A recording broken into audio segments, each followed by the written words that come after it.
Welcome to Pendulum Basics. In this video, you will learn all the different things you want to consider when selecting a pendulum, how to cleanse your pendulum, how to program your pendulum, and practice with your pendulum. So before you get to practice with your pendulum, I highly suggest that you listen to the SRT pendulum clearing to make sure that if there's any blocks or interferences that you may be experiencing, that those are cleared prior to you practicing with the pendulum. So what do you want to consider when you're selecting a pendulum? The first thing that you want to consider is the length of the chain. The length of the chain will directly affect how quickly the pendulum will move. So if you select a longer chain, the pendulum will move a little slower. If it's your first time using a pendulum, I highly suggest that you go for a shorter chain, something like this or even shorter. That would be great. The other thing that you want to consider as well is the material. So the material will directly affect how heavy it is and how often you need to cleanse it as well. So for materials like this, like wood or metal, you don't have to cleanse them as often because they don't really store information or energy in them as much. Of course, everything stores energy. However, crystals do write information within them. They do store information within them. So for pendulums like this with crystals, and this is a simple one, right? There's others that have a lot of crystals around the chain, and they're very intricate and have a lot of crystals in them. You want to make sure that you are considering the extra steps that you need to take with them. So for pendulums like this, I would highly suggest to have something like selenite close to them at all times, and also to cleanse them prior and after use. Now, the other thing that you want to consider as well is the weight. So the weight will also determine how quickly the pendulum will move. Something like crystals and metal that is not hollow will be a little heavier, and they will take a little longer to move. So really consider getting something lighter if it's your first time using a pendulum, just so that way you can start getting those answers a lot quicker. So something like this with wood or something like this that is hollow will probably be your best option or your best choice. Now, how do you cleanse your pendulum? So I've used all of these three items to cleanse my pendulum before. I've used sage, I've used Palo Santo, and I've used copal. Now, the thing that you would do to cleanse the pendulum is first set the intention for cleansing, right? And then once you light up your cleansing tool of choice, once it starts creating the smoke, then you would put the pendulum on top of the smoke and cleanse it. You can cleanse it until you feel within yourself that it's been cleansed. Now, for something like this, if you're not familiar with copal, this is a resin that needs to be burnt, and usually you would use something like this, which is a charcoal. Typically the ones that you find at the stores are round and they have a little hollow part in them. And I don't really like those as much because I don't like the smell of them. So I usually get these coconut ones at any smoke shop that sells hookahs. They will have these, and I place some aluminum foil on top of a container that I know will not break, because these get very, very hot. And then I will put my copal on top. The reason why I put the aluminum foil is because it can get a little messy. The copal can get messy. And so basically I would put the copal on top and let it melt, and then it will start smoking. And then I will put my pendulum on top of the smoke. So those are the things that you can do to cleanse your pendulum. So let's say you already have your pendulum, you got it, you feel this is the one. You want to make sure that the first thing that you do is to imprint it with your energy. So how do you imprint it with your energy? You want to place your pendulum in your heart center. So you place it on your heart center and you set the intention, you send it your love. And once you do that, and you send it your gratitude as well. So once you do that, you send it your love, your gratitude, you will go ahead and tell it what is yes and what is no. So you are programming your pendulum, okay? So this one for me, it's still a little too long, so I typically just hold it like this. So how do you hold your pendulum, right? So you will hold it from the area of the pivot point, right? You will hold it from that pivot point, and as you can see, it's moving. So the other thing you can do is just hold it. You know, if it's too long, let's say you got something that was a little too long, you can still hold it like this. Just take the other parts and put it on your hand, and then just hold it with your index finger and your thumb. And as you can see, you just let it hang and dangle.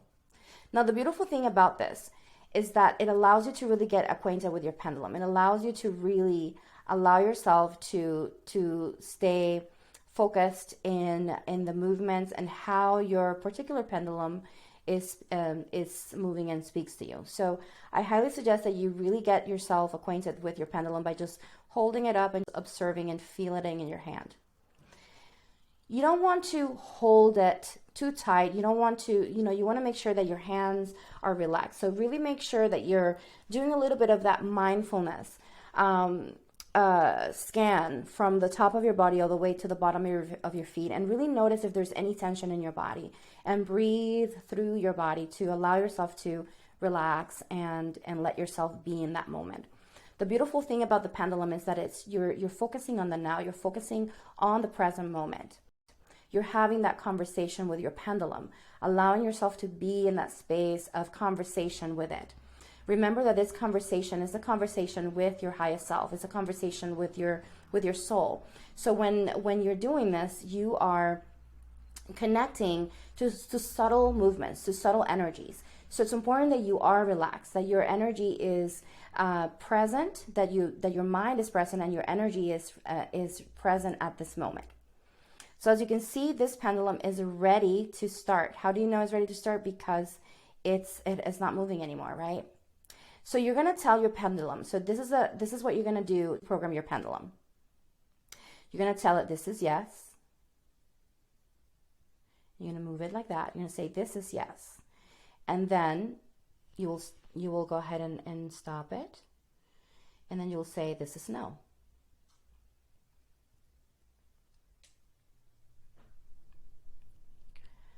Okay. So then again, you're going to say this is yes.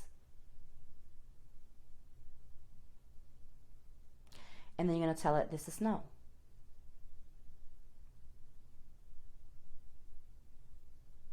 Now that you have established and programmed your pendulum, you're going to go ahead and ask a question that is true. So for example, is my name Jakara? Yes. Okay. Stop it. Is my name Crystal?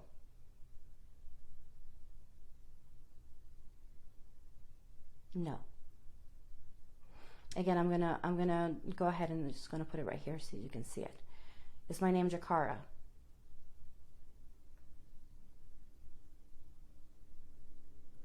Saying yes. Okay, and then I'll stop it. Is my name Crystal?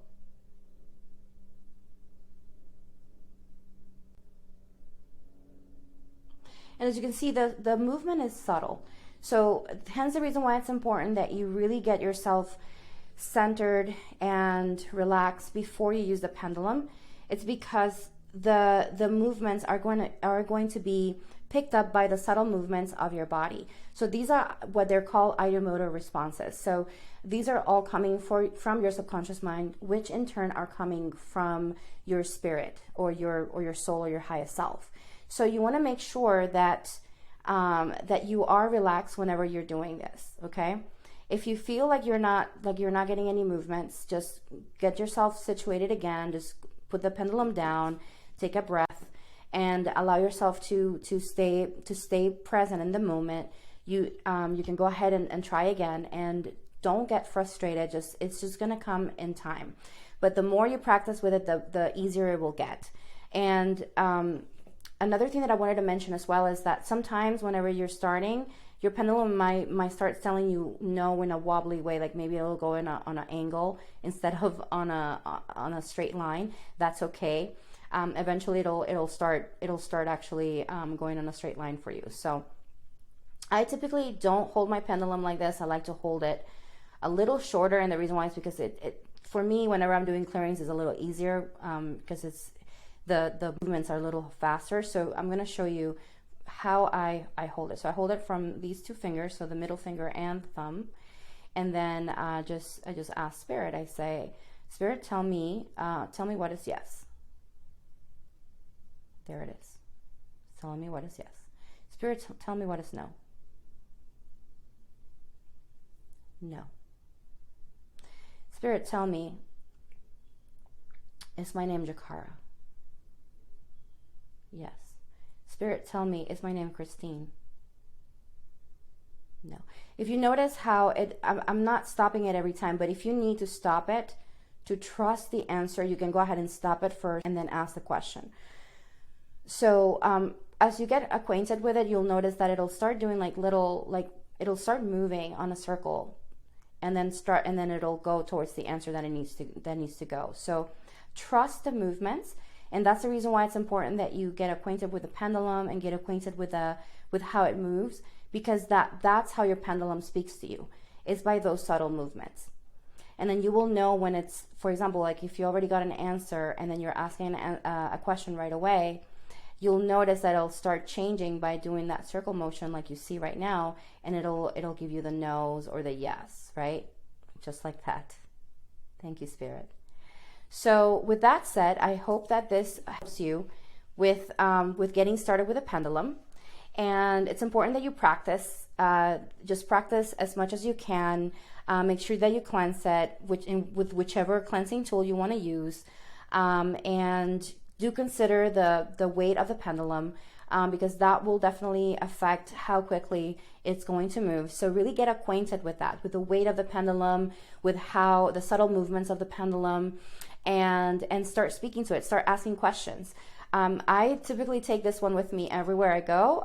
Whenever I go to the crystal shop and maybe I'm not sure what crystal I need, I'll take this pendulum with me and I will ask, what is this what I need? Or so going into through the pendulum, communicating with my soul, so that way I'm selecting the right tools that I need at the moment. So it's a really great tool to use on an everyday basis, and I really hope that you have fun with it. Just allow yourself to be in that space of trust, and know that you are capable of channeling, that everybody's capable of channeling. This is not something that is just for certain people. You are capable. You are a wonderful channel of spirit, and I look forward to seeing you in our next class.